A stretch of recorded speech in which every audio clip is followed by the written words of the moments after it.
दोन्ही राष्ट्रवादींच्या पराभवाला कारण ठरलेली तिसरी गोष्ट म्हणजे गुन्हेगारांना दिलेली उमेदवारी। आता अजित पवारांनी मुबलक प्रमाणात गुन्हेगारांना आणि त्यांच्या नातेवाईकांना उमेदवारी दिलेली दिसली।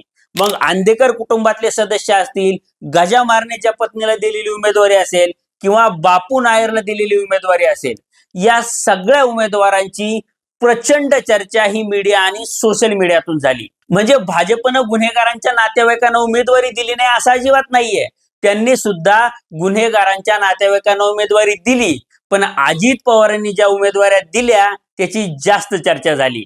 आता यातले आंदेकर कुटुंबातल्या सोनाली आंदेकर असतील किंवा लक्ष्मी आंदेकर असतील, यांचा त्यांच्या प्रभागात होल्ड होता, त्यांना लोकांनी मतं सुद्धा दिली, त्या निवडून सुद्धा आल्या, पण याचा ओव्हरऑल शहराच्या लेवलला अतिशय वाईट परिणाम हा राष्ट्रवादीवर झाला। कारण एरवी गुन्हेगारांवर टायरमध्ये घालून मारण्याची भाषा करणारे अजित पवार हे किती ढोंगी आणि किती दुटप्पी आहेत हे अवघ्या महाराष्ट्राला समजलं, आणि त्यामुळे राष्ट्रवादीला मोठा फटका बसला।